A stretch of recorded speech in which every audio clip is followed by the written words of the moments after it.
the righteous way to go. Little one would know or believe if I told them so. You're second to none. We're gonna have to come. I have to send you 2 more because they shut down after 40 minutes. We used to not do that. Oh God. They had some more annoying link. Welcome to the writer's room. I think that's the first time I've ever actually referred to it by name on the show in my studio that I'm recording in Midtown Manhattan. That we rent out some space. Okay. Very advanced. Welcome to Star. This is gonna be a different. No writing. Well, maybe writing later. Maybe. It's Stara. Hi. Or listen, whoever fucking listens to us. I haven't been advertising as like I used to. For our one listener, probably Roy. He did listen. And he will check it because he's pretty good at it. I don't know how much he listened because he was on an earlier one, which I actually don't even. Did you know that? Like he was actually on. I think we mentioned it. Yeah, you mentioned it. Yeah, it's pretty good. And I don't know if he's listened to any of the others. He commented like one of them. He was mentioning another one. But if anyone's checking it out, because I haven't been. Okay. So if you think I'm annoying with my fucking what time? I like used to do it perfect. Like, I mean, I wasn't paid for it, so it was just probably a little more douchey than necessary. But I was pretty persistent with the old podcast, which included, I'd fucking badger people like, hey, you're gonna be on this week. Can you let me know? And like I'd post it everywhere. And yeah. Like I'd be really into like, we gotta get as much eyes on this as possible. So like it used to be mandatory, not mandatory, I think a good way to get attention and clout right now. Yeah. Is like just go on TikTok, No, say some explosive like line, some sensationalized line, and then you'll get all the clicks you need. I feel stirred. You still playing Assassin's Creed? I'm growing right now, but I'm still listening. No, I used to do that. That's how I was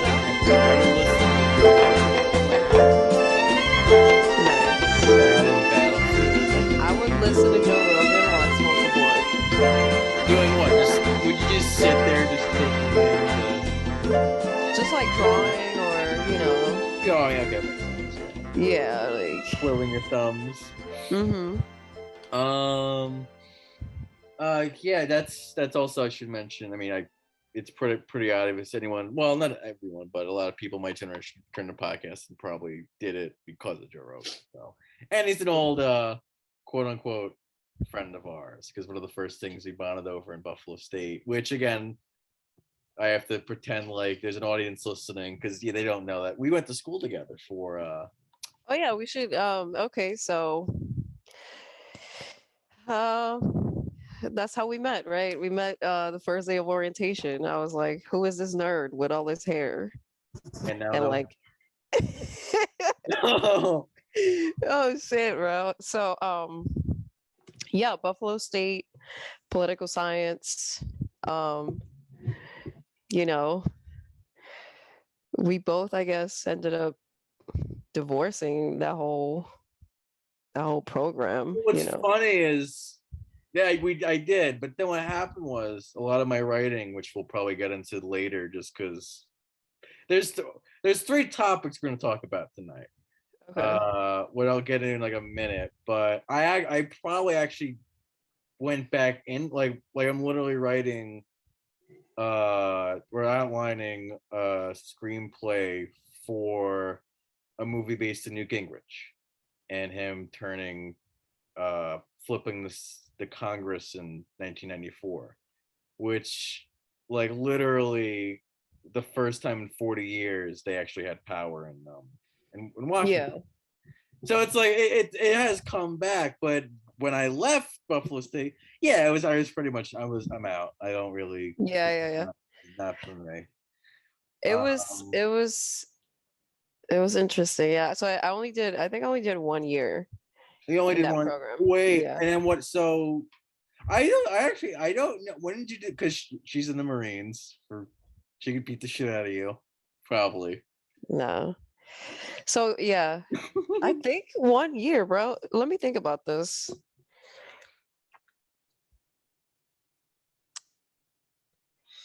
Because I left 2016, and like, well, by the time we talked in like 2018, you were in the Marines already. Yeah, so I think yeah, definitely just like 1 year, sophomore year, because I think definitely that's like the reasoning. Do it as soon as you can, so you don't waste time and turn your 4 years into 6. Um, so yeah, definitely after our first year with McGovern. What? Say that one more time. After you don't want to turn your 4 years into 6. Yeah, What? I mean, if you change majors when you're, Yeah, you that's know, yeah. so it's it's best to like, I guess, just do the first year and then pick something that really that you like, at least if it's not your calling, at least like it a little bit. Yeah. That's its own fucking story. And then so Marines, and then what do you do now? Project management. Right now I'm still in the Marine Corps. I'm just not present for duty right now up until pretty much the end of my contract. So that is a whole different program too. The Department of Justice has partnered with like different companies that are pretty aggressive in recruiting veterans. And just letting you do like an apprentice the last 6 months of your contract so that you have a job lined up by the time that you get out of the Marine Corps. Um, and it's just like a way to mitigate the pressure of like transitioning out. So Yeah. it's nice. Right now I'm in San Francisco chilling. That perpetual, what is it, 60-degree weather? It's so annoying, bro. Wait, really? I thought you're gonna I say get that's not even no true. I was in San Diego for the past almost 4 years, and it's like they're so spoiled with the nice weather. Right. Because here, what is Yeah. it? Just chilly all the time? And San Fran is like, yeah, And I'm at a it's cloudy. It's like cloudy and oh, shit. fuck the cloud. I like there's something all right, there's something nice about like 6 degrees in like October. Like Hmm. there's like a fall chill in the air. I don't there is something to that, but all year, like no thanks.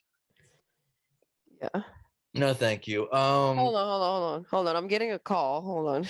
What we have a third guest in the show, guys. You can mute, yeah. Uh we might edit this out. Boop boop boop boop boop.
Hey yo, sorry.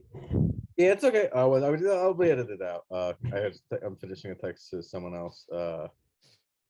Okay, so political science, Buffalo Yeah, State.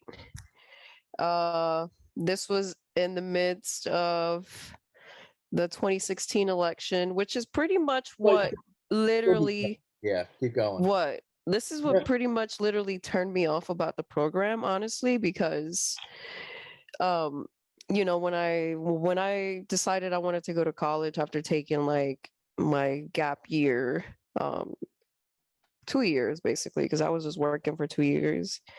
And then I was like, maybe I should go to school, you know? So I went in there with the desire to like, make a difference, get involved in like, NGOs, um, roots, movements, just I just had really good intentions to put my good intentions to work, so I guess political science was like a good segue to like to go into law. I remember And that. Yeah, I remember that. yeah, that was like the whole reasoning behind it. I was very interested in um political framework. I had come from like just wrapping up a bunch of like books by like Locke, wrapping up books by Latin American like political theory, theorists. And yeah, just when I got into the program, it was like, are we just going to talk about elections? Are we just going to talk about, um, predicting shit, which is pretty much like what turned me off. And it was just such a joke, honestly. Um, the whole Hillary and Trump, and fucking what's his name, Bernie, it was just like I was just like I'm done with this shit, Right. So I think McGovern was like pretty much the person that I should have like cozied up to, because he was very much about the dead white guys, like he said.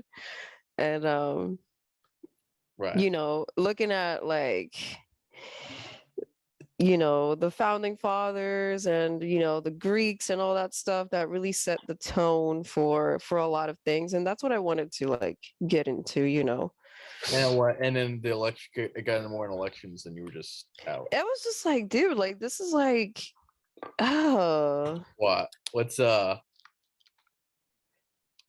was just like journalism, like there's political science literally just it has very few like um fields that you can really get into, and that's what law, journalism, and what's another one? That's pretty much You're it.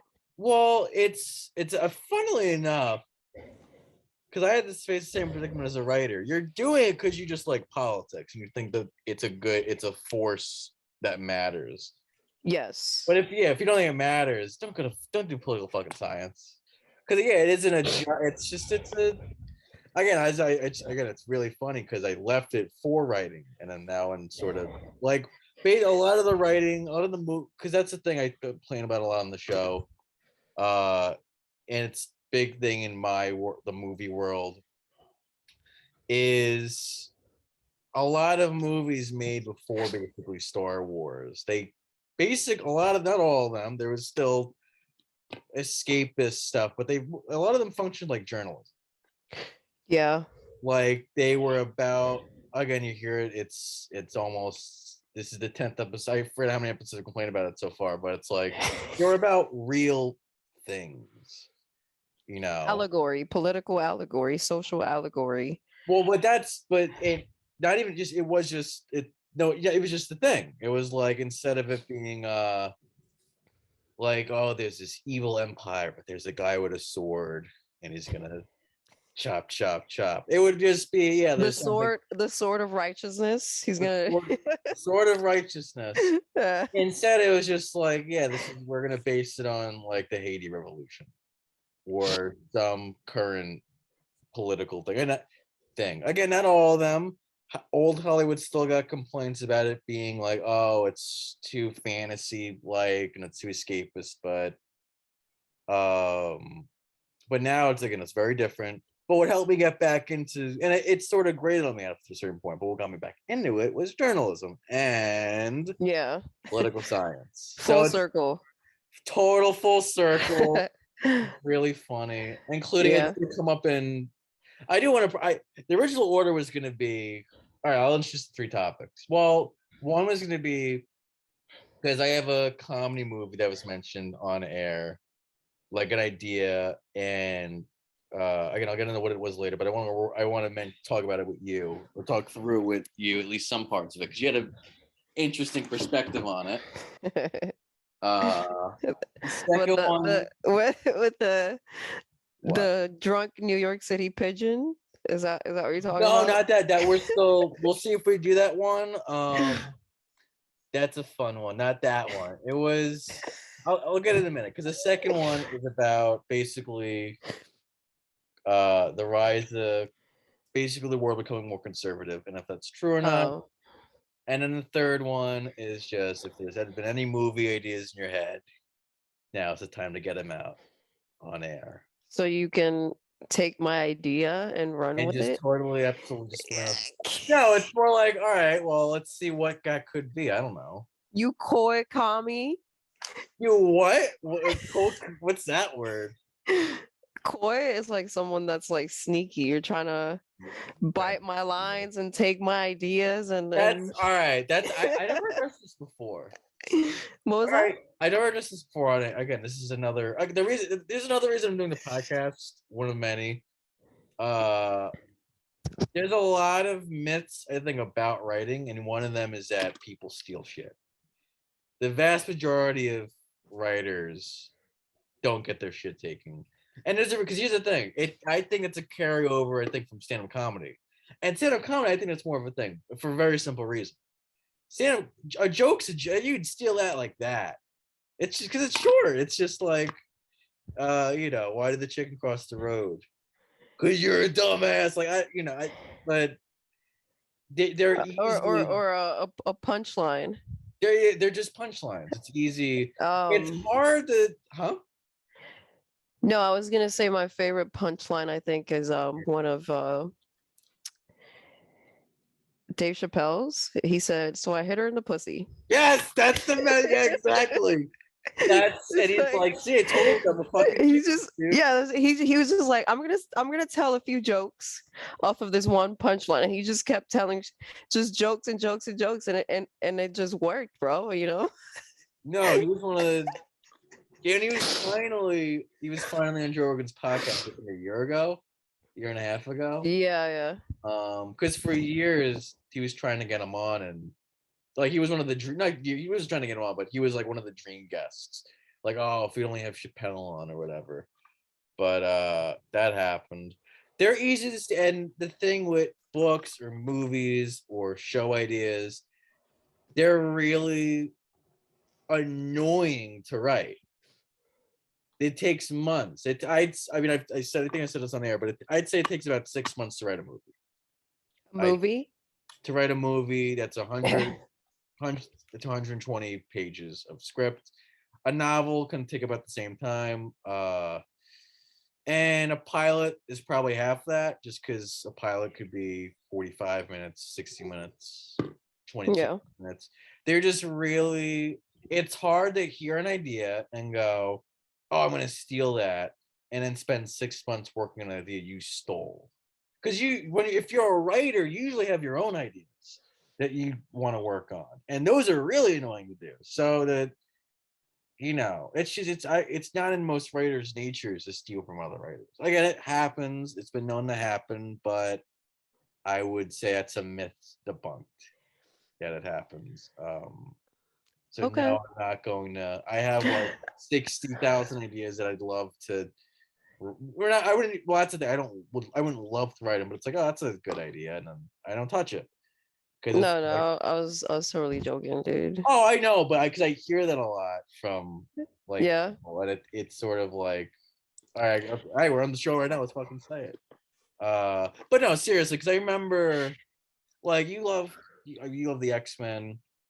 You do have a writer's mind, I think.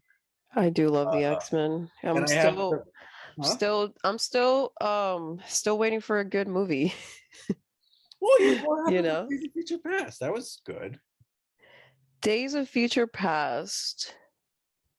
I think honestly, Right, because you were into the comics, into the so let's story. say what's I don't know, when I think about like I don't know, the X-Men 3, it's just it's just disappointing, bro. Like I don't think any of them have lived up to, that emotion like when I used to watch the animated series. Right. I don't know what it is, but it's also because they're not really true Yeah. to the script, they jump around a lot, first of all, and it's like it's they changed it in a way to make it like a blockbuster, Yeah, they obviously. did that. Yeah. Sexualizing Hugh Jackman, that was like a huge factor, I making mean, him he's like, short dude, he's ugly, and but it's like in the comics, Wolverine is not the main, he's not the leader of the pack, it's Storm and Cyclops, and it's like where the fuck is Cyclops? They killed him like 10 years ago, right. You know what I mean? And it's just like so disappointing. Well, we can get into why that is, maybe later. Well, what we can do? Well, because they wanted to make it for a more mass audience who didn't know the comic books and who weren't, because at that time, action movies, uh, I mean, it was The Matrix, it was Blade, but even like before, like there were these very masculine things. Like he didn't really, even like Terminator 2, even and that was sci-fi. Like that's a little wackier than like a Clint Eastwood movie. Okay, but Uh, look at this though. Look at this. Tell me, because Cyclops in the comics is a pretty jacked, like Superman type of dude. right, Like I'm talking about Jim Lee's right. Scott Summers, I'm not talking about the teenage mutant type of dude, or you know what I mean? Like, Yeah, of course. hold on, I'm gonna try to share my screen with you if I can. Which, yeah, like totally could have made a thing out of Cyclops too. Because Cyclops is like the most level-headed, you know, figure, but can still also whoop your ass, and then Wolverine in the comics is just like full of rage and bitter, and he's not like compassionate at all. Not a good leader, Right. which I guess is why I don't really like him to be the main. Can you see my screen? I gotta. So let me see. I have to advance sharing options. Oh, you disabled it. Yeah, well, that's the default setting. Now you can do it. Try it now. Okay. Let's see what we got here. Here you go. It's not now letting you. Oh, there we go. You see this? Yeah. Well, but see, all right, just right off the bat, if I'm a studio executive in the late '90s, I am going. That is the dumbest thing I've ever seen. I've like, what is that? Like that blue, like it's too colorful, you know? Okay, Uh, you can change the suit. well, they did. Did you mind those changes? Because they sort of did like, they made it all black, all their suits, I think. That's fine, but it's Okay. like look at this. And like Rogue is like really important in the comics, and like they don't even Rogue showed up like for like 5 minutes. Right. Jubilee is not there. Psylocke not there. Gambit, like where the fuck is Gambit? Right. And it's just like, I guess it's like any other, person that's like a fan of like the original comics with any movie really it happens. I guess that's my situation right now where it's like they're not really loyal to the story. Yeah, because it's like They again, have to make it digestible for people that don't care about these books, yeah, yep. which is Um, it's um, I, understandable. But this is so like look at from an artist standpoint too, like Jim Lee is such a legend, bro. no, he is. Yeah, he's. Oh my God. Let's see. Let's geek out a little bit on this. That's been a while. I didn't know he drew any X-Men Marvel stuff. I always saw him as the Batman guy. So he started with Marvel and then he went to work with DC, Right. which Ben Affleck's Batman is his Batman basically. Like Yeah, it's him and Frank Miller. yeah, Not like as bad as this. Frank Miller. Yeah, no, that's it. Mhm. That's so epic, dude. Yeah. That fucking suit. Did you see the Zack Snyder Justice League or no? The what? The Zack Snyder Justice League or no? Yeah. What'd you think? I don't really remember it. Can you refresh my memory? My shitty Well, memory. it's literally Oh wait, it's yeah, with Dark Side and from the other world. Like this dude came from the other world and shit. so who came from the other world? Is that the most recent one? Yeah, yeah. It's that's I thought funny. It's actually kind of my issue with it is it's a pretty basic superhero movie. Like it's you know, I don't know. How do I stop sharing the fucking screen Oh, now? you just I could take it. I hate to take it away, but stop Kristen sharing. I could do that. Okay, there you go. Yeah, I just thought that, and again, well, hopefully towards the end, or hopefully at like the 2/3 mark, we'll get into more of that stuff. Just because it's fun then on a fun note instead of is Marxism ruining the world? Oh, we're jumping right into it. I feel like yeah, because I was looking at that stuff like the past hour, so I was sort of like, all right, if we're gonna talk about it, we're gonna fucking talk about it. Oh God. I know. Well, we can talk about it pretty quick, Oh, you know, because I was like, oh, do I really want to do this? Really? We could avoid it. We could not do it. so what is it that we're avoiding? Just a sort of hard conversation of politics of the world where I don't think we see eye to eye, which is fine. But Okay, go ahead. Just throw things at me. I'm ready. Go ahead. well, I don't like doing, especially if I'm going to be an interviewer, which I Yeah. like doing. It's basically my thesis is, I think the world is becoming more conservative, and I think that might not be a good thing. Okay, that's a good observation. And do you think there is a reason for that? Yeah.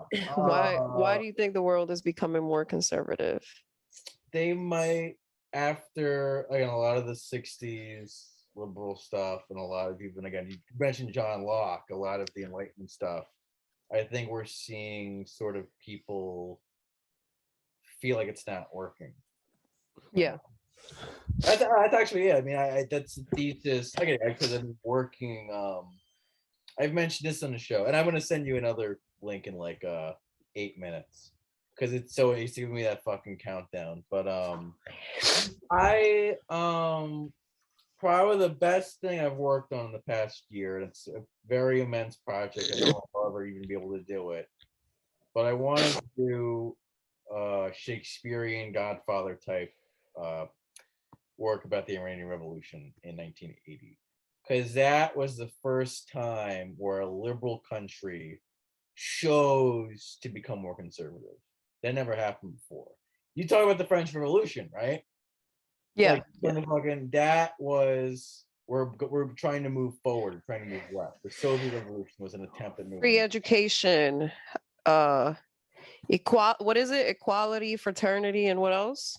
I don't know the history. I don't. you know, Égalité, fraternité, some something like shit, that. Yeah, which I should some probably shit. tell a fucking social studies teacher going to be. Oh, Um, liberty, fraternity, and equality. exactly. Yeah. Which is fun because here's the thing: religion is an answer for that. Those aren't actually the argument that religious people have is the way to social justice is religion, not removing religion. The way to social justice is literally bringing religion back, and that's how you get a better social, not just order. To sound like a fucking Nazi, but just a better social world. That's literally that is the argument they have, and it's a very, very compelling one. It's interesting to me, and you see that in Iran. You see them Ayatollah Khomeini talking about that, and I feel like that was the first time that happened. So much stuff since then has been under that same idea of like, yeah, maybe we should just turn the fucking clock back and you know, yeah, like why maybe we need to go back to God's law, you know. Full disclosure, I'm not an expert at anything. But that's also a I don't boring. know shit about Yeah. fuck. Me, So I'm a fucking yeah. whatever I say is just my um misinformed opinion, you know. Well, I'm not not this is not a debate of two experts going, well, actually, Yeah, discussion. Well, well, huh? actually, Well, see, here's why you're wrong. yeah, I'm not McGovern. I'm not I don't um think he ever did that though, actually, did he? Here's why you're McGovern. He didn't have to do it though. It just came off of him, you know. I'm better than yeah. you. I know more than you. I'm never going to give anyone an A in this class or Yeah. ever in my career as a professor. No one has ever gotten an A for me, He you said know. that? He did say Dude, that. That so he feels like said it, but he said it to me also in a fucking like office hours. I went to see him about, you know, something about like yeah, switching majors. Um and we were just like talking or whatever, you know, and he was like whatever, I've never given anyone an A, you know, the one girl that I gave her A minus, she's in law school right now. I'm like, is oh. that just another like, can you just leave the program now? Like just fucking No, I was just like, I don't know. I think McGovern is like a character, dude. I liked him. I did like Yeah. him. I think Yeah. we never had a bad interaction. Oh my god. Oh, the Pull up a last picture. Pull up a picture of him so we can. they won't be able to see it. We will though. They're not gonna be able to see McGovern, Buffalo State. Yeah, you'll find a picture of him for sure. Patrick McGovern. Patrick.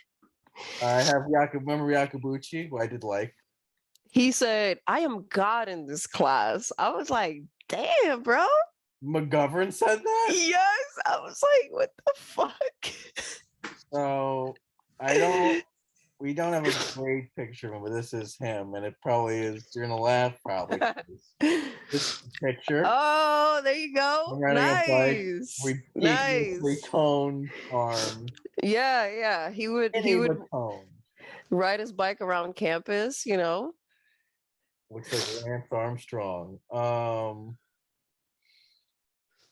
I was reading about the shit I'm talking about. I Wait. saw, Go back to that. Go back. yeah. I just saw something. What'd you see? A postmodern present and president. Postmodernity, political science, and the Trump presidency. That sounds like something you would want to read, Paulie. Absolutely. Right? No, for sure. They did performing 21st century classics. That's the thing. These guys, they are like they have to write shit. They have to Yeah, they do. They do. as professors. Let's see. What is oh,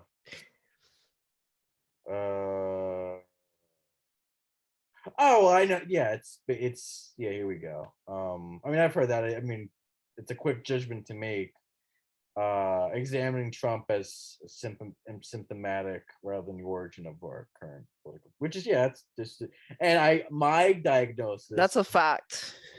as a dramatist is I think it comes from, and we'll talk about this, and I'm gonna send a fucking another link. They used to not do this. It's fucking cutting off. I just saw the timer too. Yeah, it's right there. I think there's a pull to conservatism now that there wasn't even 10 years ago. I mean, it does start 10 years. Really, after Obama, that's usually I see it. I mean, there's a history of this stuff, but I don't know. It's like Jordan Peterson's name will come up. It just did in the next 40 minutes, but we're gonna bring up JP Jordan Peterson, the evil man. The evil chauvinist, the mean Canadian man. Dude, does he even live in Canada anymore? I don't know, actually. I feel I wouldn't fucking know. I feel like he wouldn't like living in Canada anymore. No, definitely not. Especially with Justin T. The Nars, who I do like. Of course you do. Yeah. Oh. There we go. And that's a teaser for the next. There we go. Exactly. So of course you like him, Paul. Of course. Yeah, I know you would, dude. I know. And look, I'll be honest, he looks like he's got a hunger. Like he's no, he doesn't. Come on now. He's got it's like he's afraid of handguns, bro. He's afraid of a 9mm. Like, how small do you think it is? How small do you think it is? Probably like 3. All right. Well, that'll be our final. We'll be back with Justin Trudeau. This is almost like an ad break, kind of. It's like, all right, we'll be right back after these messages. All right, I'll be right back. Send me the link, bro. We just, I did, hold on, we cancel. Yeah, it was recording. Okay. All right.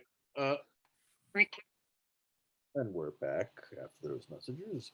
So we're here to talk about the moon. Oh, you there? I can't hear you. There we go. And welcome back to the program. We're here to analyze. You there? Can you see me? I can see ya. I'm here. Welcome back to the program after these messages. We're here to talk about the mean Canadian man named Jordan Peterson. They're both mean Canadian men. Who are the Justin and Trudeau? They're both Canadian. I mean, well, I never liked the Canadians, to be quite honest. Well, the thing with Jordan Peterson, he from a certain worldview, which I don't subscribe to at all, but I am deeply fascinated by because I think a lot of the world agrees with it. It shares a lot in common with a lot of more religious countries, and I don't know, it just sort of has a lot to say about how a lot of certain people feel at this moment. But I understand that you do enjoy the man's work, Jasara. You've been known to enjoy Jordan Peterson. I do partake in the JP. The shenanigans. Yeah. Hold on. I have a great idea. So whenever we say some crazy shit, we gotta use this. What is that? What's that sound? It's just the sound effect for Funk Master Flex. Every time he drops like a new song or something.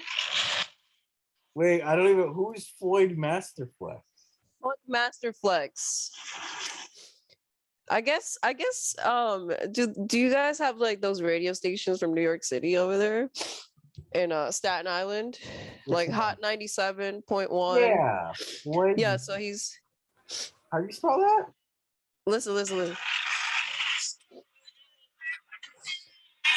This is him introducing the Jay-Z and Kanye West track back in the day, right?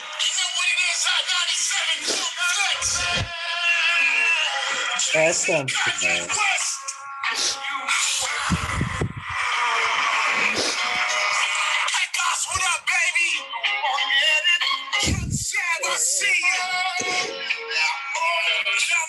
So that plays one. Okay, so he dropped the bomb 63 times over one song and stretch it out 22 minutes. Wait, what bomb did he drop? That sound effect, like I don't. What it sounds like paper being ripped. hold on. It sounds like paper rip. Yeah. No, I guess the fucking phone is not doing it justice. I mean, if I could let me say what. How do I look that up? So I'll see it. Funk Master, let me Master Flex. let me type it and share it with you so you can So I get the full effect whenever I say. disable the fucking screen blocking. Okay, I'll share the advanced sharing option. Who can share the screen? All participants. You know, when you start doing this shit professionally, you can start adding sound effects. I technically can, but I'm a lazy boy. You could start. Yeah, I mean, I could add in the music track or whatever, or the. Yes. Okay, the bomb of. Oh. All right. He just drops it over like all the tracks. Right. All right, you're hearing it, but I'm not because you have headphones in. So I know what to look up now. Mass funk. Yeah. It's just funny. It's just funny. It's like you want to listen to the song, but he just keeps dropping the fucking bomb, bro. Yeah, he sounds really annoying. Yeah. I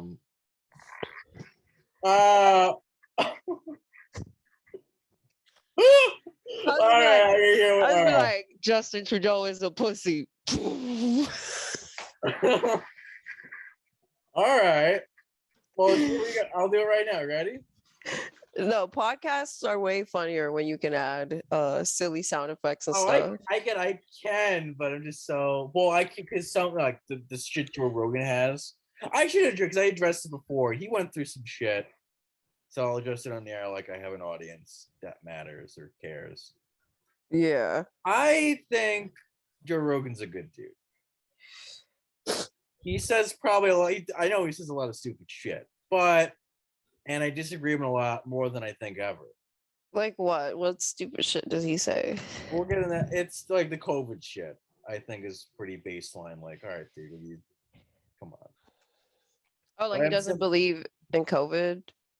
Yeah, like a lot of the anti, like you don't have to get a vaccine if you're young and if you're like 22 and you're healthy, like you don't, But do you though? That's its own topic. I just think I don't think he's a bad person for saying that or anything real. Like, I don't know. I don't read him as a bad faith, right wing asshole motherfucker. He says a lot of stupid shit, but I think his heart's in the right place. And I'm biased because he got me in the podcasting. I've listened to shit since, and yeah, I don't know. I'm a little more loyal than just, oh, well, you know what? Fuck Joe Rogan, man. I don't cancer. But that's its own topic. True. Which might that's a whole other. Well, he's a part of our storyline because he's a big part of why I think Jordan presents the audience he does because he was he was the first. I first heard of Jordan. For the podcast. Through Joe Rogan's podcast. Like, I think January Really? 2017. Yeah. January 2017, he had the whole transgender naming issue thing. Which yeah. Which, I mean, if that comes That up. was in 2016, actually, where you can see Jordan debating one of his students, I guess, or someone that confronted him on campus. Yeah, I did watch the video. I think Sam Harrison just like, all right, what the fuck happened here again? And that's its own topic, but that's how he became known, whether you agree with it or not. And even Joe Rogan at the time was like, yeah, it's my favorite podcast. I remember that very specifically. He was like, yeah, this is my favorite podcast I've ever done was the one with you. I mean, See, here's the thing. I was listening to Joe Rogan for a very long time. Well, not very 4 years or 3. Yeah, no, at that point, because I started listening January 2013. So Yeah, same. I never heard him say that about any fucking podcast before. So it's not like a Yeah. line where it's like, hey, just that's he just says whatever. No, he's like, yeah, this is I've never. So something at that time must have really clicked for Joe, who's not a dummy. I mean, he says a lot of things, but he's not a dummy, and his audience, I don't think, are dummies. No. And so something clicked. But You know. so here's the thing, right? So when I I guess started, really quick. Here's the bomb. I'll play right now. Ready? It's just a question. It's not even. I think it's a pretty open-ended one. How right is Jordan Peterson about the world? And let's just go from there. I won't be aggressive. It's just like, how right is he? Okay, so listen, I was gonna say something about Joe. Yeah, say whatever and say whatever. Just When want to I get st- that out there. yeah, I know. When I started listening to his podcast, this was when I was like, I wanted to do DMT. I wanted to smoke weed and do mushrooms and like explore my psyche, and like delve into the depths of like consciousness. And Joe's podcast was very much about that for a very long time. Exploring consciousness and like how did we become what we are today? And like you see his fucking logo is still like a fucking It's still a monkey, chimp. It's like right? it's so dated. It's like, wait, what are you doing, dude? No, but it's like it stays true to like how the podcast began. It was just like a bunch of friends, wanting to talk It's about, so different. It's just comedians. Yeah, it's just like he said it. He said 2 things about the show. Again, I think it's good to talk about because I never. Again, every podcast I've ever done is just sort of doing the Joe Rogan thing. I just love the format of just talking for 2 hours about your friends, right? Just kicking the shit. that. He said that replicates the conversations that would happen on Opie and Anthony, which was a big thing 2000s, and the comedy shows he play. Where in the green room, I think it's called, it'd be just a bunch of comedians talking shit, and it's like, holy shit, this is a fun conversation. Right. So that's what I'm saying. So 2013, 2014, 15, even like his political content is very recent if you think about it. Yeah. Like even some of like his most like frequent visitors like Joey Diaz. Joey Diaz doesn't really delve into like the politics, he keeps it true to comedy. But at the same time it's like, why should comedy not be political, which is it's a great vehicle for spreading a message, like that's a whole different story as well, which is why I think like people think comedians are dumb. They're not dumb. They're some of the smartest people out there, Yeah. But the podcast basically like I don't know, bro. I think it was the 2016 election probably that did that to the podcast, Yeah, that because he felt. I mean, he taught. I remember making fun of it, not even in like a mean way. Just he says that a lot. Like there's a lot of tribalism, going on these days. Like everyone's just in a tribe, and it's like what's going on? It is. It's true. But that was a fucking 2016 thing, and then COVID happened, and that really sort of, which you know what, just hear that why, it's the Winston Churchill quote where it's like, if you're it's quoted a lot, if you're a liberal and young, or if you're a conservative and young, you have no heart. If you're a liberal and old, you have no brain. Who said that? Churchill. Oh damn. And it's like, yeah, I mean, it's as you get older, your views are bound to change, and the things that happen when you get older, your concerns usually do go to conserving what you have. I get it. I won't read bad faith into that people, I guess, who feel that way. And it's I mean, there's the third element, which I hear is like, oh, now it's the left who's telling me to shut the fuck up. Like, it used to not be that way. That's its own topic. But the thing is COVID. COVID switched him because now it's like you're telling me to stay indoors and just not the But it's fucking like health nut. it's like COVID. So okay, so Archer dude, health nut. Who you know what I mean? It's like, yeah, he'd be bothered by you telling him, no, stay indoors, don't go outside, no. but it's like the way he sees it, it's like the cold, you know. We And there's we every live with the reason, fucking cold. We go to work with the cold. knowing him, he has every reason to believe that because it's just who he is. He's fucking, what is it? He does a sun, what does he call it? What he like cryo freezes himself, and he's a Yeah, and health like nut. negative 200 degrees and like wakes up at 5 and like runs He's a not fucking gonna marathon. he's not gonna get you telling him to stay the fuck inside. He's just not gonna get it. So like I get it when the whole and then well, you're a bad person for thinking that. He's gonna get upset and he's gonna start to see, maybe this Ben Shapiro guy has a point. you know, it's what. So it's and I do think again he's relevant with Jordan Peterson because I think he's like a sub story of the Jordan Peterson thing. I think. But the man, like, how right do you think he is about his assessment of, I guess, humanity? Jordan? Jordan Peterson, yeah. As someone who looks up to him quite a bit. I wouldn't say I look up to him. Or agree, whatever you feel. Yeah. I think my story with Peterson is similar to my story with Joe, which after I joined the military, I kind of just disengaged a little bit, just because I'm like, I think it's not even just like after joining the military. I think it's just like growing into myself right now. It's just like there's too much noise out there and everybody wants to say something and everyone wants to tell people how to live.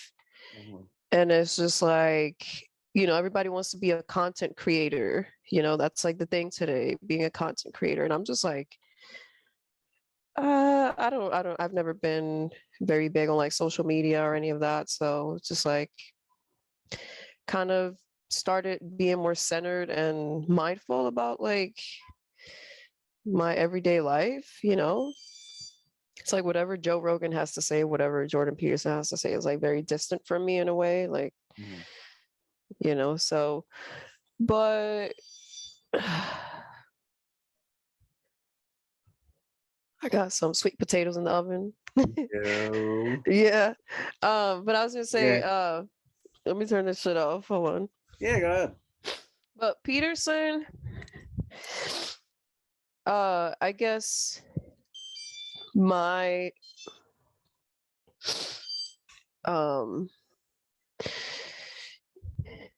attraction to like his theories basically began with the biblical series. Mm-hmm. Which I do think, I there's a lot of, I don't know, you'll read a lot, and I agree with a lot of it, a lot of stuff arguing, well, he doesn't really know what he's talking about a lot of the time. I think his Bible series, he really knows what he's talking about. Who said that? If there's a lot of articles, if you look into it, where it's like he doesn't really know what he's talking about. Someone, I think, the biblical series, not the biblical, just in general, just as a public intellectual. But I do like his biblical series. Yeah, I do like it. So that's what I'm saying. Like, that kind of stuff was like very crucial, and like I would say like my spiritual development and what I think about the world, and my why we're here and what does this mean type of questions. Like that. Jordan Peterson's like exploration of biblical teachings, even images, and like what these symbols mean, and why do these symbols keep showing up in every human culture basically. So I guess it's because of like how he hints at like Carl Jung's teachings, like Barry Joseph Campbell, Carl Jung. Yeah. Yes, so that's where it comes from. And I think it's hard for someone who you know, looks at symbolism and the meaning behind symbolism and the meaning behind uh, just social structure and why we organize ourselves the way we do. I think it's hard for you to not be political, and I think it was just bound to happen for him. Because I think my most fair assessment of him, removing anything I feel about politics or whatever, he's probably getting in areas where he might not fully have the expertise he portrays himself as having, just which is, I don't know. I mean, that's just like, why is he talking about Justin Trudeau? That's kind of how I feel. And that's, I think, the most fair. Well, it's kind of like, okay, come to my podcast and I'm gonna ask you questions. Like, he's not verbally saying I'm an expert at this and you should listen to what I'm saying. Like, no. Yeah, that's a fair, yeah. He's not saying that. He's just like, people want to hear what he has to say, and then everyone else that doesn't want to hear what he has to say gets angry at what he's saying. Right. Yeah. He's not out here like, I am this, I'm the fucking second coming of Christ. Like, no. He's not doing any of that. He's a very humble person, actually, No, I get that vibe from him. It's like for everything he says where it rates me, there'll be another thing where it's like, oh, he comes off as honest in a way. I think a lot of the people he's in, I guess, his circle, if you want to call it that, don't. Like, I don't see him as like a Ben Shapiro. Even he has no. Yeah. And even he, I'd argue, is not the worst of the bunch. He also has his like moments, as controversial as that might be. Like Steven Crowder, probably not. I mean, I've been watching these people a lot just because research. But of all the bunch, he seems the most just honest. Yes, the way I told you that through fucking Instagram DM. It's like, oh, you get the feeling he's honest. Again, removing everything that one may like or dislike him beyond that sentiment. You know what I think? So this is what I think is the most controversial thing about Peterson that bothers the postmodernist, let's say, right? And it's his constant encouraging of men. He's always like telling men to take responsibility, and for one thing that I agree with him, it's like men can be very powerful, Right. The way that the world is, obviously, like you can be a very powerful man. You have the easiness of like just being an influential person more than a woman. Like, it's just the way that it is. People are more receptive to what men have to say, right? So a lot of the stuff that he says is like, take responsibility and, become someone that people admire, become someone that does good out there. So he does a lot of like coaching for men, and I think that's what I like that stuff. He's good at that. Yeah, I think he's good at that. And like, for example, like thanking men for keeping the world running, Right. But that's something that the postmodernists don't want to hear. But it's something that's like the people keeping the lights on, the people, making sure your utilities work are men. Right. The people in the trades are men, Right. The people turning wrenches are men. So it's like, he's not wrong. Right. You know what I'm saying? And I can tell you as a woman, it's like, there's a Bill Burr bit in that somewhere. It's like me as a mechanic, I was surrounded by men, and it's like, yeah, this is hard work. I can see why another woman wouldn't want to do this. Like, I'm busting my fucking knuckles working outside in the elements, exposing myself to dangers. Right. And it's like, I can see why women wouldn't want to go into these fucking fields where you're climbing 2,000 feet up in the air to put up a fucking light bulb or to fix some fucking wires up there, Right. So one of his main themes is like men's contributions are taken for granted. Right. And which is not completely wrong. Yeah. I see that for sure. But it's also Um, like he doesn't take anything away from women either. Like he's not over here shitting on women.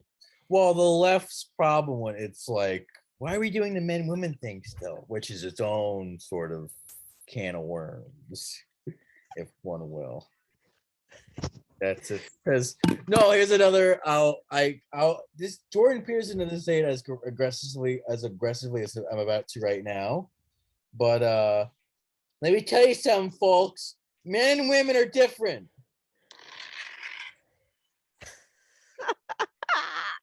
Sorry. The bomb sounds like a fart over the fucking. It sounded like a paper wrap. It sounded like someone's ripping paper. It sounds like a fart. Oh man. Well, you know what I could do? I could probably add the sound effect. Maybe Yeah, if I don't have fun. do that. I That'll could make it do it. funnier. All right. It shouldn't be that hard. All right, because it's pretty. Uh, But that's how a lot of it's like, and a lot of. I feel like a lot of people feel like that undoes a lot of, I guess, the '60s, where it's like, men and women could do the same things. But I guess the counter argument to that is like, well, they can, but should we like force them to? I don't know. That's where it gets. but it's like, oh man, that's such a complex question. Can men and women do the same things? Yes, they can. They can. They can. But do they want to? And should they be? Because the left. It's what I was telling you about the pay gap the other day. Are most women that I know, Yeah. I don't know personally, like in my personal life, I don't know any women that are engineers. Right. I don't know any women that are electricians. So the left's response to that is now that's a good point. The blue collar jobs is a good point. But in terms of white collar, like STEM jobs, again, I know the left's argument is that that is the way it is because women are discouraged from being into that stuff. And I'm sure there's stuff on the right saying, well, that's not true because of this study and this study. I just know that's the left's argument. That's all. Well, there definitely is. This is one thing in psychology, which is like gender schemes and how kids are socialized from an early age. So Right. like, girls play with this and boys play with that, Right. and that starts shaping who you are and who you become. And it's like, and there's like sanctions. There's sanctions, that you get from your family, you get from your peers, your teachers, if you don't adhere to these gender schemes, right? Which is something that I can personally attest to because I've always been a tomboy. I've always been into fixing things. I've always wanted to get dirty. I always wanted to play rough. And it can be very rough as a girl to grow up and have people tell you you're a tomboy or you're this or you're that, and I can see why some people would choose to just be gender schematic. It's easier to go that way because then you don't get any negative feedback from the people that you love, right? Or the people that you care about. But in the end, it's like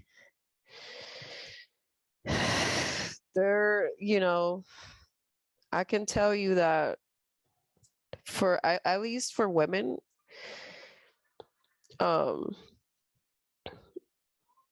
yeah, I don't know a lot of women that are like interested in let me solve this puzzle, or let me sit here and fix this controller.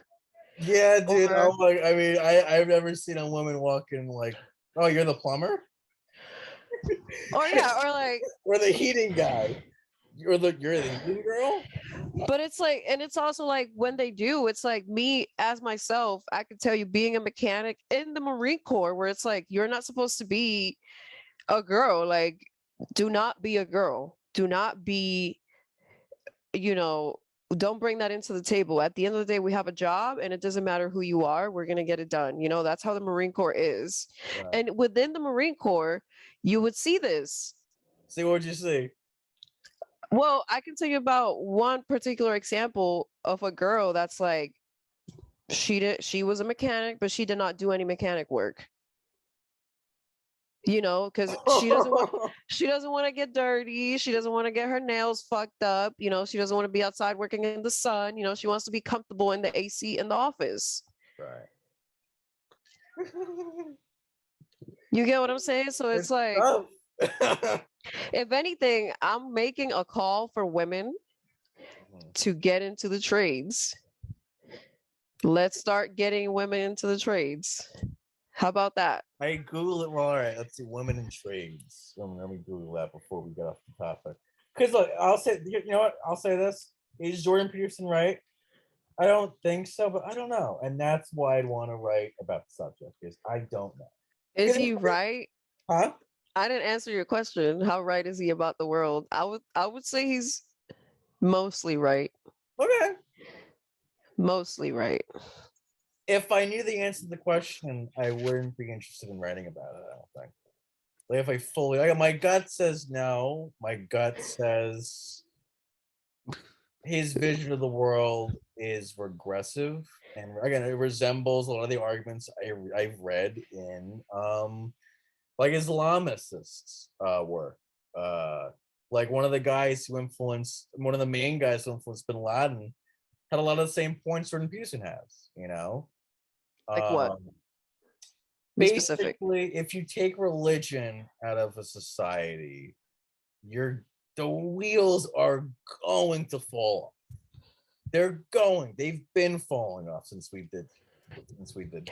But it's like what I said before, and I'm not agreeing with the statement, right? I'm saying religion is one of those systems that we created to like keep ourselves in line.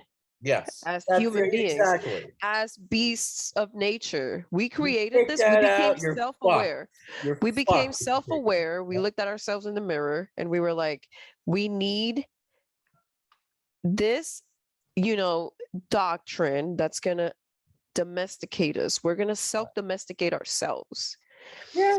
So that we don't kill, that we don't rape, that we don't steal, that we don't fucking what's another one another the 10 commandments, you know? It's like literally a fucking social contract. Social contract, yeah. Well, I'll say that too, which I've realized as someone on the left. I think my side's perspective, we see history as we're freeing ourselves from religion. Whereas the right sees like, no, dummy, religion freed us from chaos. And now we're going back to it because it's there's truth to that, but religion also did create a lot of war, but it's because of our own violent nature. That it's not the problem. If you don't believe what I believe in, I'm gonna fucking kill you. Right, and I don't, is that religion's fault? I don't know. It's just the point is, I get. I think recently, even I didn't understand until very recently, because for context, we've been talking about doing this podcast for 2 weeks, I think, something like that. But I was watching, I watched like a 40-minute video with fucking Shapiro and Peterson. And the argument was, I realized like, oh, they're arguing that, like, I mean, Shapiro fucking said it. He was like, it's like the people on the left pretend like, what did he say? It was very astute. It's like that they didn't deal with these problems back then. Like, no, that the reason they're there is they were dealing with this shit back then too. That's why it's in the fucking Bible. It's not like they didn't know what a gay person was or a someone who has sex with the Bible is a big ass history book, right, with wisdom that came about by thousands of years beforehand of living. Exactly. So it's not just this oppressive thing that like look at this example from the Bible, actually. So the story of Exodus, right? Yeah. When fucking Moses parted the seas and all this bullshit, and they were on their way to the land of what? Milk and honey. Canaan. Well, milk and honey. Canaan, yes. So the Canaanites, right? Literally, the fucking Jewish, the people of Moses, the people that Moses was leading out of Egypt through the desert to get to Canaan, they literally wrote these documents, the 10 Commandments and all this stuff, to differentiate themselves from the Canaanites, because the Canaanites were fucking each other in the fucking, out I in the guess open. that's in They fact were the they world of were they Noah. were Oh, they were wow. engaging in like homosexual behavior. They were doing all this shit, right? So the fucking Jewish came into Canaan, and they were like, no, our religion, our God tells us that we're different from these people, and we don't do this, we don't do that, we don't do this, and we don't do that. So they felt the need to write their own social contract in a foreign land. And that's where I think modern Judaism comes from, honestly. Like all of these teachings of like, don't be gay and don't lay with a man and don't as you lay with a woman. Like I didn't know that about the story of Exodus, that's what it is. no, well, about just the Bible in general. Like that's why being gay is seen as wrong by these people. It's like, oh, it's because it's a to them it's this it's an unnatural thing. I'm not agreeing with it, but I'm just that's their view. And the So reason I spent a lot of time reading the Bible too. I should have said that. When I was smoking a lot of weed, I was also reading the Bible at the same time, high as fuck. right. And just that's where my understanding came from. Like the Bible is just a big history book. It's a collection of histories from around the world that the Christian church put together to make it seem like it's a linear plot, and it's not. It's not a linear plot that goes from creation to the fucking end of the world. No, the creation story from the Bible is a myth from one location, whatever this location was back then, right? Marion. Exodus is a story of a different set of people. The story of Jesus is the story of a different set of people as well, that lived in a different time and location. Jesus was not in fucking Egypt like Moses was, Moses might be, well, the guess is he is ahistorical. That's the guess. It's the educated guess is he's not of history. He's a legend. Like he's a myth. Who, Jesus? That's the thing. Jesus is as real as Caesar was. Like he is a genuine historical figure, which I didn't know about until 4 years ago. Like it's just that solid. Like there was really a dude who they know two things about him. He was baptized by John the Baptist. He was crucified.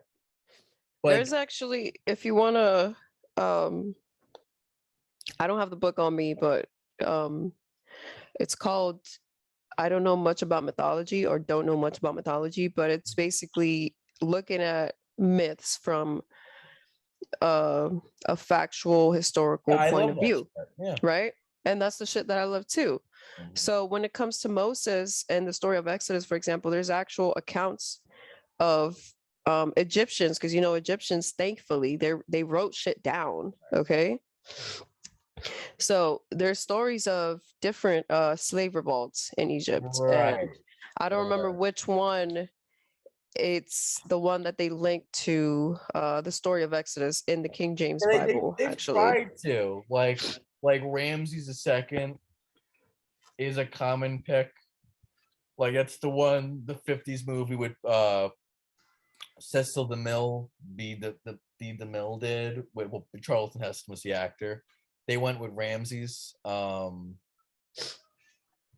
a few other picks. There was one that was more accurate than that. It's just Ozymandias is the most, well, that's his Greek name. He's the most famous one, so it made sense to go with him. But that's why I said I didn't want to say he's total myth. It's just the understanding is that he probably is. But yeah, I was reading like there's just connections. Like no, it really is. Something like this might have happened. Is I think the most I've read about it, like scholarly.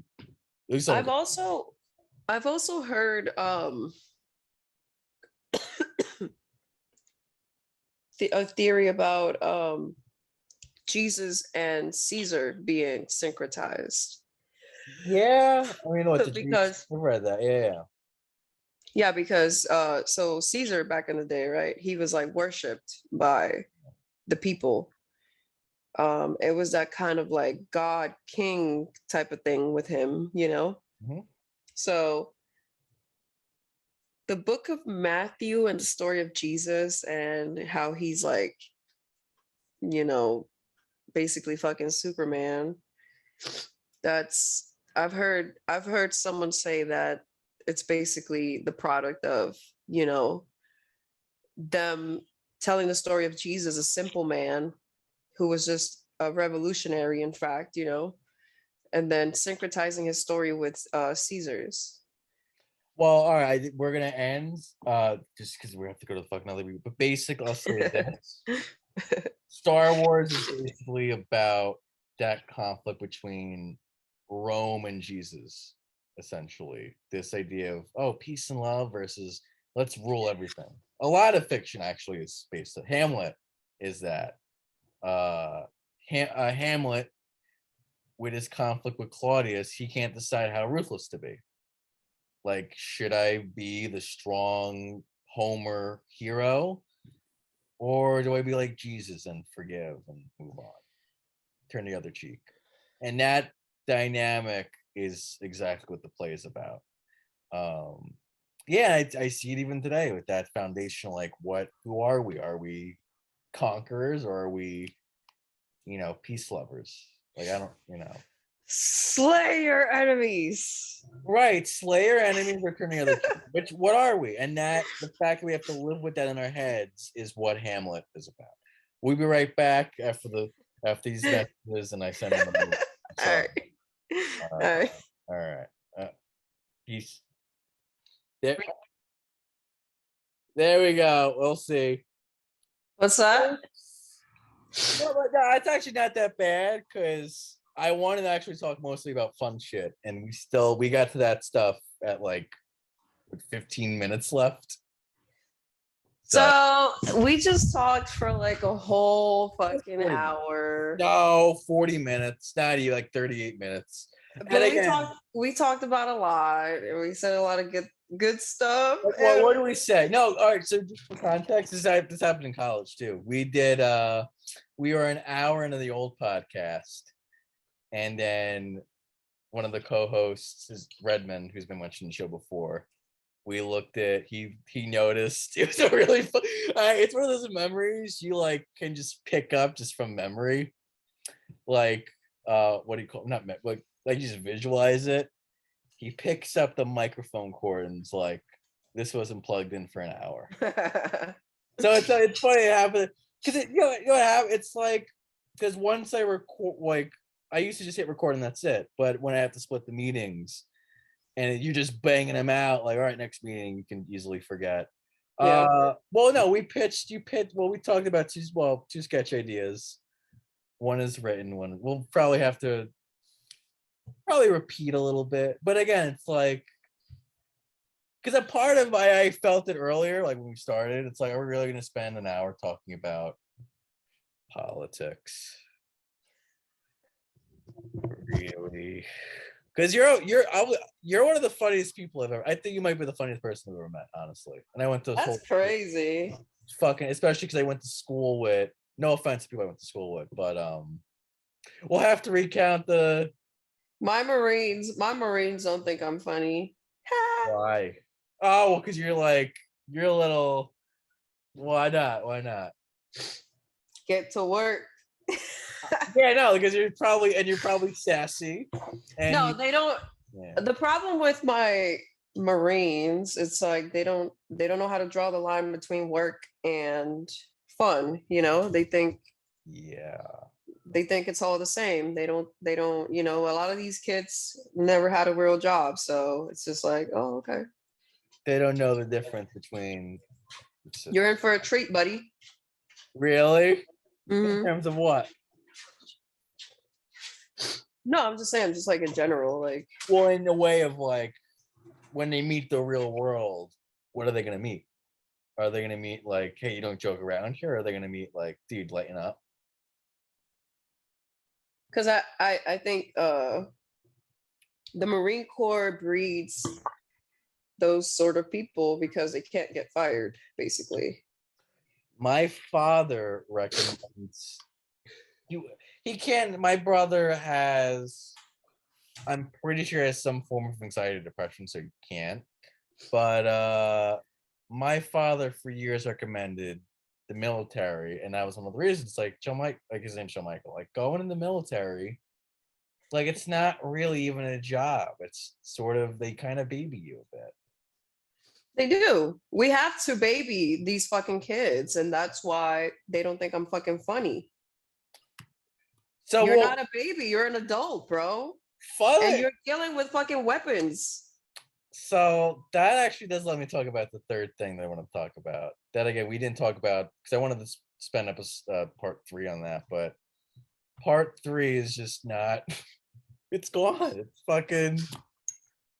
But well, briefly, because I want to recap the 2 bits we had. Well, because what's funny is, so this is cool because it's the second draft. We just wrote 2 sketches, guys, that you won't hear the first draft stuff. But we're gonna be writers now, because I learned this, audience. This is gonna be weird for Jasar because I'm used to this, and because we had to do it before. It's like, guys, we talked about so much fun stuff that you're just not gonna hear. Jasar's like, you want to be a sketch person, probably. That's probably where you'd.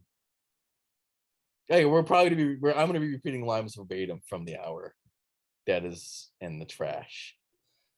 Because I feel like a sketch, like that's probably something I'd be most comfortable doing.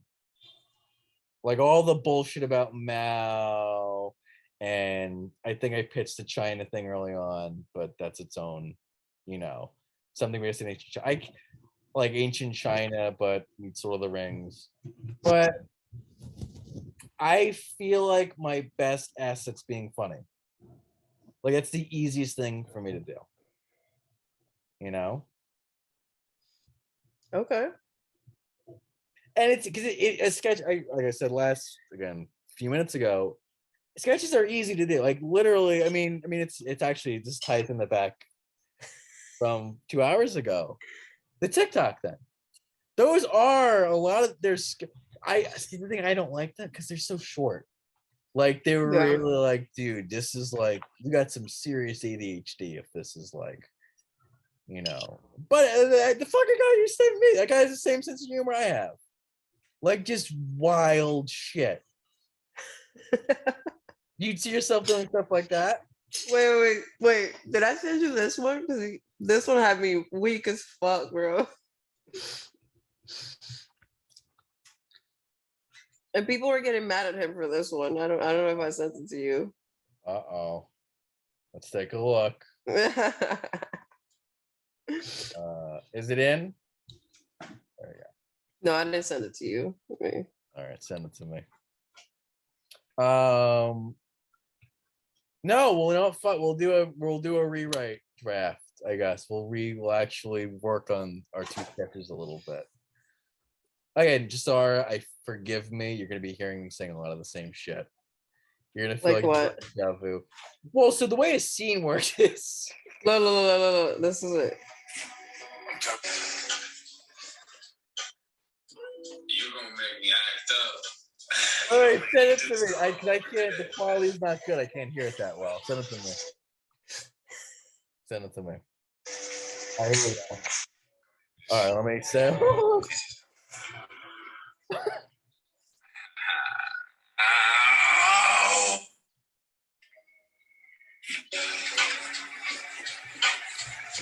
You're gonna make me act up.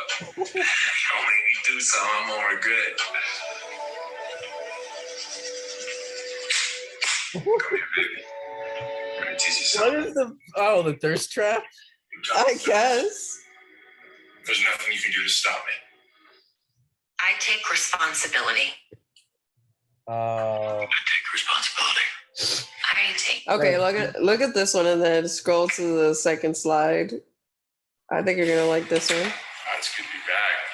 Man, it was crazy. Yeah, it was like nonstop, huh? Wow.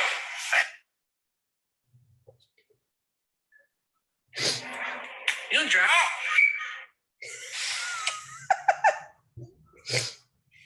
I take responsibility. I take responsibility. I take responsibility. I take responsibility Empathy one. for every Are you on the sorry, second for me, real slide? quick, I'm kind of Yeah. on a time stamp. You can just bust this out, right? Okay, awesome. Yeah, so what's right, that is what it was. So it's kind of just like a sort of showing my solidarity, sort of improving in that space, just kind of owning up. Right. Cool. I love this character. Awesome. Okay. I love this character. Get into my sort of empathy, sit into empathy for a sec, and I'll just kind of get going. That's cool. Cool. This guy, yeah, dude, these are. They are sketch. See, what's funny too? I mean, that's the weird thing. Like, if you want to get into technology, you couldn't do this until YouTube, really. You know, like, oh, I have my own sketch show. You know, or like that. You just couldn't do it without the internet. You know. I'm still upset you didn't record the second part. No, I'm on it. The best thing to do is like, all right, yeah. The way I did it was you just think of it like a redraft. Like, all right, let's hit the really important shit from the last one, which is real. I mean, the only thing I could think of is the sketch stuff. Because I didn't know you wanted. Because again, you're one of the funniest people, but I never like you'd want like, well, you'd want to do it or no? Like, actually get a camera and be funny. She's sneezing. She just muted. Yeah. Oh, bless you. They just keep going, bro. Coming. Would you want it like? Is that honest? Would you do it? Here we go. Oh, that was a bad one. That was a bad one. Would I do what? Record yourself fucking being funny, like just fucking doing sketches. Yeah. What's that? Well, it's probably a little, like, you're a busy woman. That's probably. Yeah, that's pretty much it. I mean, it's not the first thing that comes to mind when I think about like my creative pursuits, you know? No, because you're also sculptor, artist type for sure, drawer. Very much working with my hands type of stuff. But I think I'm a good impersonator. No, it's Yeah. yeah, very much so. Again, forgive me because I'm going to repeat. We've had two bits we talked about. Did you like the? All right, so before we do it again, what did you think of the free day bit? The what? The free day bit that is unrecorded, and we're gonna have to do again. What's that? The one where. Yeah. What do you think of that? I think that's a quick way to get punched in the face. That's what's hysterical. All right, so again, for the audience, Dara, bear with me. This is a bit. Oh, well, again, refined, so less messy. There's two friends. They're sitting down at a diner. I feel so weird repeating this. Like I didn't just say. And this is from Impractical Jokers, you said? It's, I guess, inspired by, but I always was into like just thinking, like, even my fucking stepmother pointed out once. She was like, I was just like, something will happen. It's like, well, what if it happened this way? Yeah. So it's like these two Hey, guys. I'm the same way though. I'm the same way. No, yeah, for sure. Two guys sitting down, waiter comes over. Even the manager's like, hey, you guys going good? You want the check now? And our hero is like, oh shit, sir. I heard today was free day. Oh, free day. What? Yeah, no, I heard it was sort of, you guys were doing this thing where you just come in and you it's on the house, as they say. It's a free meal. And the manager's like, well, where'd you hear this? And the guy goes to his phone and types up something really quick. And he's like, yeah, there. It's like, oh, and you didn't just type that on your phone just now. And it's like, wait, hold on. Are you accusing me of like lying to you right now? Like, okay, just sorry because I'm doing the same lines over. But I wrote this. That's not in the actual script. That line, but it's like you really. That's low. Like you think I'm lying to you? Like I just came here today, just willy nilly. Oh, let me just get a free meal in the house from this fucking idiot. Like you think I'm that cynical? Like, well, I just think you're, sir. Just and it's like it just keeps escalating. It's like how do we go? It gets to the point where the guy, like, if he has a hat, he slams on the table. It's like, all right, listen, you're being a piece of shit right now. Okay, I'm gonna walk away. And that's it. It's free. I'm not paying for something you told me I don't have to pay for. And it's all right, I'm calling the cops. And then that's when, once the cops are called, like, all right, fine. Takes out his wallet. Here, $1, $2. Again, I'm doing the same lines. Jasar's like, oh, he's doing the same line. $3. Here's your money. $8 for my muffin. Do you feel better now, sir? Did this make your day that you cheated me at a free day? Like, yeah, it kind of like that's the bit. So, yeah, all right, how would you improve that, Jasara? If you could, what would you do differently?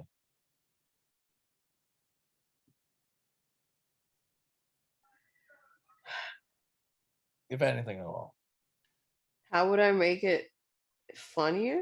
If you could, yeah, what would, because that's what, right? It's like you'll have because that's what so you'll have, even like sketch writing, it's rewriting, because it's actually constant rewriting, because it's just like, oh, how do I make this funnier? How do I tweak it to make it funnier? Let's see.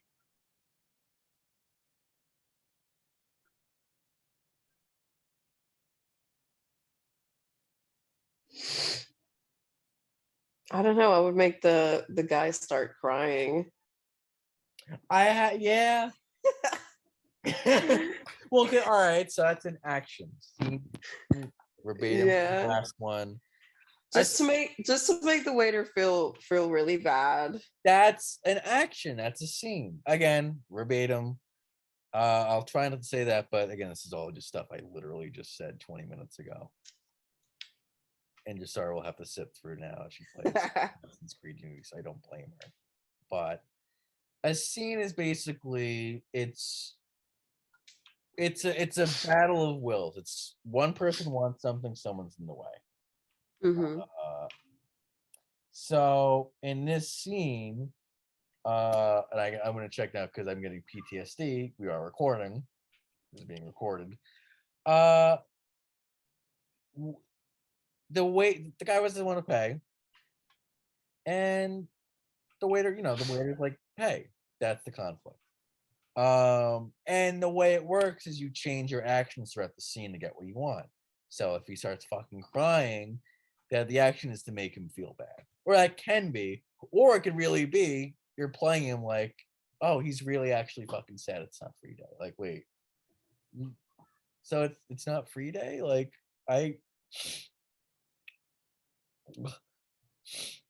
it's not. I don't have any money, sir. Well, why? Or it's just like, yeah, like this is my favorite food in the world, and I thought it was free. That's I love blueberry pancakes. Like, look, man, look, I have cancer. I have stage 4 leukemia. Oh, I'm so it's a touchy subject. I have super AIDS. Super AIDS. That's an old fucking 2013 show. My grandparents killed each other. It was a mutual kill. They were just my brother died in a bus accident. A bus fell on him. A bus fell on two of my brothers. Different buses at the same time. Just killed my brothers. One was in San Diego, one was in like St. Louis, and just at the same time. A bus fell on one. Oh my And a god. bus. I got it. It's just funny to me. It's just what if a bus killed two family members on the same day at the same time by a In bus different locations. totally different locations. And now I have no brothers. I'm an only child now. My brothers are dead. And you want to charge me. No, and these blueberry pancakes remind me of them. And you want to charge me money? That's how you make it funnier. It's like, what could happen? What if the waiter slaps him? It's just like, what the fuck happens? Let's get to the other bit. You want to repeat what you said 30 minutes ago, or should I repeat what you the homeless guy story?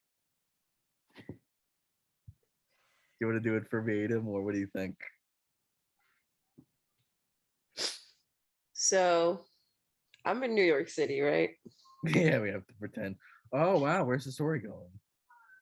What had happened was I was trying to get on the bus to go to Buffalo, New York, which is an 8 to 12 hour commute, depending on traffic, stops, weather. I got the 12-hour thing. Yeah.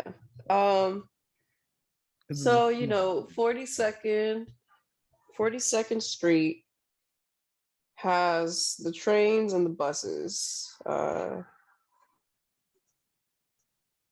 what that shit's called. Oh my! Well, there's Greyhound.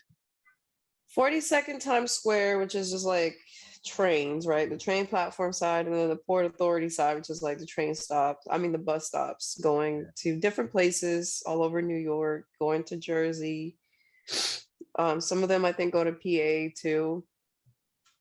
And I got off the 7 train, right? Because I was coming from Flushing. So 7 train, going through the set of doors to get to Port Authority. And this guy saw me from a distance. And he goes up, opens the door, holds it for me, and then he's like, "Excuse me." And I'm just like, in my mind, I'm just like, typical New York dude trying to talk to you on the street, He's like, "Excuse me, can I take you on a date?" And he was like, dead ass. He was so serious about this. And I stopped for a second. I was just like, no. It's just like And this is a New Yorker trying to get to where the fuck they're going, right? I'm just like, no. And he's like, "Is it because I'm homeless?" And I'm just like, what? So I just kept going. And that's basically where we left off. So we're kind of caught up now. Yeah, where it's like, that could be a fucking sketch, Oh yeah, my suggestion was again, it's action. So my suggestions at the very end of the last episode of the missing part 3. It's like, he always sees you and he's like, "Oh shit, you know what?" He rubs his hands together. We gotta the light skin phase where he's like, yes. Hey honey. And you're like, oh god. No. Ayo ma. Ayo ma. So and what is his outfit? It's Tim's. We're working this out in the final minutes. Tim's New York Yankee cap. What's the check? 8 polo, whatever. Hold on. I gotta pull it up. Pull it up. The 8-ball jacket up in here. And he's like, which there's a classic video of the guy wearing an 8-ball jacket, smacking the shit out of this girl on the train. You should disable the screen sharing shit so I can show you. Again, dude, if I see on our old, it's so stupid they fucking did ban screen. Oh, you got it, okay. Because the settings would stay the same instead of me having to fucking, update it. Yeah, that's not. I'm talking about. It's like a puffy jacket. Like this is a black. The fuck? Like type up New York guy. I mean, this is the guy I'm talking about. What? The perfect. That's the one. Let's see. What? Oh. What? That is the final boss. What? What are these long Tims?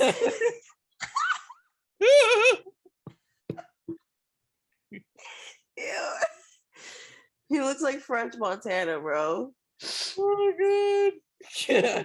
Wait, read that one, the Spider-Man one. Come back up. Yo, mad power, dead ass. Comes at mad power with mad responsibility. B. Why so dead ass? Yo, I like that one. Yo, I like that one. Stay bugging B. Are you so dead ass?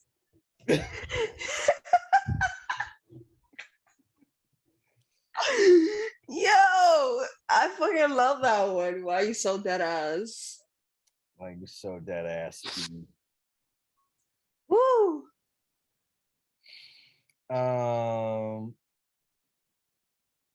Let's see. New York. I think a starter pack would be New York starter pack. all right. So we got the Yankee cap with the Air Force Ones, the Tims. What else? Smiley face, Chinese. The face. bag. Hold on. That's a good one right there. This is a good one too. This what you mean? The North Face jacket? North Face jacket. Yeah. That's the guy walks up to you and is, hey, hon. Hey, ma. Listen, huh? I want to take one. No, this is the kind of guy that would pick. What happened? No. Oh, little kitty cat. See, that's why you don't go up there. Oh, you're such a cat mom. I know, baby. Oh, so cute. So cute. Ooh, so cute,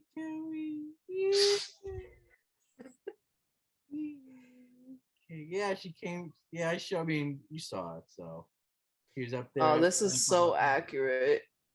That's the guy who pulls up to you. This is every dude in my high school, bro. Brings wheat to school, but no pen. Starter pack. This is it right here. Every dude in my fucking high school, bro. I love the starter packs. I miss those memes.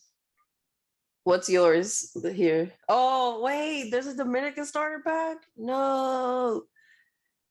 Dominican starter pack. Oh my God. With the fresh lineup and the tight pants and the muscles. Dancing bachata. Oh shit. Wait, this is yours.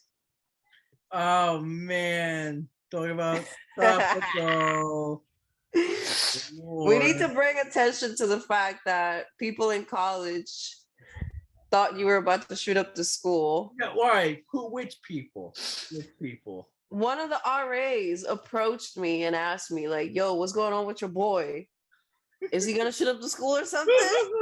Why? What about me? Because you were just so angry and like antisocial, bro. Like, oh man. Which Oh, wait, RA wait. was this? Matthew. Matt, what the? I know that. Yeah, he was like freshman year. He's like a Porter RA. I think I know. Yeah, I think I know what you're talking about. Yeah. Well, I can assure you, I'm gonna have a talk with him. Yep. And then it was just like, just let me know, Paul. Tell me not to go to school. No, I was in there. It's like, hey, yo, Jasara. Don't go to school today. And then we joked about with someone I don't like. Hey, yo, can't wait to see you in class tomorrow. All right, yeah, because it's topical news. It does tie back into the two, because I think that was another thing we kind of hammered home in the last one. I said, all right, look, again, draft number 2 of The Missing Part 3. A lot of our issues. Okay, this is involving the school shooting of a few weeks ago. Well, I think a week and a half ago. We live in 2 countries. We live in 2 societies. And one society has different solutions for problems and think there are problems that the other side doesn't. I should have opened, again, just so I was like, I should have opened with that. I probably should have. And it's just causing a lot of issues. And so, I forget if I had anything. I've been talking to a lot of friends about that off air and on air when I recorded. I'm still salty. Me too, that it wasn't, Thanks, Zoom, for making it 40 minutes. But, it's just, my big idea was we maybe should have more compassion for people who think differently than us. Because it's just like, I don't know, like, why so much yelling? Like, all right, so But you want to have that's where to bring Peterson back into this conversation. It's like that's where his distaste for the modern left comes in. It's like the left shows no compassion for people that don't agree with them. Well, that actually goes to the Rick and Shane thing. Again, this is a big part of just being a person. And there was another thing I've thought about at this point 40 minutes ago that I just didn't. I think it's some sort of one of those stories that get passed around. It's like the 2 wolves you feed. That's a different thing, though. I think that's a little different because The Walking Dead and a lot of fiction is about, do I be harsh or do I be kind? Real say like why is it? That was not a half hour. It just gave me the fucking alert. True. Well, do you want to? Is this it for you? Yeah. Is it bedtime? We can keep going. I'm not tired yet. Because I'm not. Okay, cool. Are you tired? No. I'll let you know when I'm ready. You got it. Okay. Yeah. All right. Cool. We won't be missing much. So basically, Shane and Rick, again, your opinions on The Walking Dead, notwithstanding anyone's opinions. Shane fucked Rick's wife. He did, and that's his kid, Judith, which is whatever. But it's like, I think he had a baby with her. Had a baby. Whoo! That's crazy. It's a tolerance thing. How much? Bless you. Okay. If one is tolerant, how much do you tolerate what you perceive as intolerance? That's the idea, And I think the left struggles with that, where it's like, because they think people are spewing intolerance, and they don't want to tolerate that. But then it's who defines intolerance, and it's a lot of weird philosophical, ethical shit that I don't have the answer for. But no, he has a point. I'll say that much. It's like, the left a lot of times will go too harsh on someone. But again, it goes back to the how harsh do I be? Or how kind do I be? Like how do I determine that in different life situations? That was why that show worked so well, especially those first 3 seasons. I gave up on season 3 actually. But the core of that show to me was that it's just like, hey, how do you act when faced with difficult situations? Do you act in the harshest way possible to protect yourself? No, Rick would just start crying. Rick would start crying. But it's like empathy, like, do I empathize with my enemies or people who could be enemies, or do I I gotta fuck you up? Well, then it also becomes, why would you empathize? Well, obviously in the Walking Dead, it's more extreme, right? But these people are trying to kill you. Right. People are trying to annihilate you, eliminate you from the world, right? So why would you have to empathize with them? You have to. It's kind of like you have to become the same monster to fight with the monster that's trying to destroy you in a way. Then that's how left feels. It's like, oh, we really got to be intolerant to these people where we think we're intolerant. That's kind of how they feel. Whether they're Why do you right. say they when you identify as a leftist yourself? You identify as a liberal yourself. I guess I'm talking about the left that I think. Well, I'm separating myself. I'm trying to be the objective. Like, okay, objectively speaking, that's a left thing. Whether or not I'm part of it or not, it's like, yeah, it's just a. I mean, if you Google like the intolerance, I think it's called the tolerance fallacy, where it's like, yeah, you're not supposed to tolerate intolerance. But it's like, yeah, but who decides that? Anyway, these are giant ethical questions that I don't know who has the answers, but I don't know if the solution is to tell people in Texas who want to have 50 million guns to call them evil scumbags.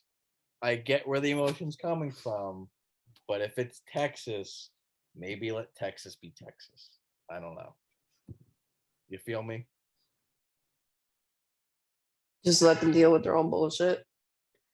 Because they don't think it's bullshit. I guess not. I mean, look, let's just give them more guns. Like, okay, I don't live in Texas, so I'm not really one to decide what's best for Texas. Mm-hmm. Because here's the thing, Jasara, those school shooter memes are really funny. I'm a big school shooter meme. They're oh my god. I'm saying that on air on the internet. I'm putting this out there because, dude, when it's like, dude, when it's like, hey Billy, good, whoa, oh god, it's like, did you do the homework today? Oh, wait, no, like it's somewhat effective. Like, we're not gonna have any tests today, and if we just do a bag. Or when it's like, when you're roasting the white kid too hard and he reaches into his bag. Here, look, you know what? I'll screen share and I'll pull up some before we go into part 4 of what should have been 5. I'm looking up starter packs, and this one is like the most inaccurate one here, right here. It said California fuck boy starter pack. Let me see. Let me stop sharing. This no, isn't accurate because I would right now. I think is basically like a pair of Vans, obviously, a plaid shirt, yeah, and then like one of they roll up their beanies too, like up to here. Yeah. And yeah, that's like swag in Cali, bro. Mm-hmm. It's like, yeah. Girls just go crazy for that. Mm-hmm. With the here.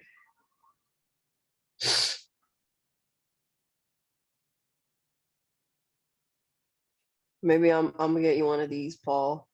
What are you gonna get me? So you can have some swag, bro.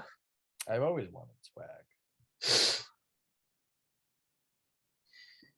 One of these. Like, it's just like, I don't know. I think they rolled them up. Yeah, well, speaking of the right wing, an individual I really don't like very much. Yeah, the beanie. Tim Pool wears a beanie, and I'm not a fan of him. Like a Cali fuckboy beanie? Yeah, look at this. We'll see. Yeah, of all the right wing people that are like of younger generation, not like Karl Rove, he's the one that annoys me the most. What does he say? He basically, yeah, he's just sort of like an aggressive idiot. Like, he sort of gets off on like Ben Shapiro without any of like the subtleties. He's just really? an asshole. Yeah. That's kind of my vibe. This is Twitter. It's just like disaffected liberal journalist. See, the thing with it, like he'll brutalize my side of things and then go, where's the share screen? Like, he'll brutalize my side of things and then go, yeah, but I'm saying I'm a liberal and I feel this way. And it's just like he's just kind of betrayed all of his values for whatever. I don't know. He talks. It's that phrase where it's like you're talking out of your mouth. It's hard to explain, especially in 1 minute and 40 seconds. But he comes up to me as the definition of bad faith. Like, do you know what that means? Of what? When someone's acting in bad faith. Like, you're just basically, I mean, it's intent to deceive, but it's more just like, you don't want to have a debate. You just want to make fun of people. Oh, yeah. And just, like, you're not interested in perspectives and understanding. It's more of just, well, you're wrong. Yeah. And Ben Shapiro does that, and especially the fucking, transgender woman thing you put out, I don't like at all. But he does it without any of like just the like, yeah, he's just an asshole. And then if you call him an asshole, he'll go, "How am I an asshole? Like, what? You think I'm an asshole? Like, He's just very. You can listen. I could play him one. We actually, well, if you care enough, I can show. It's another time. We'll be right back. I'm gonna hit record. If I told them so. Oh, yeah, please. You're second to none. The love of all mankind should reflect some sign of these words I've tried to recite. They are close but not quite, almost impossible to do, reciting the makings of you.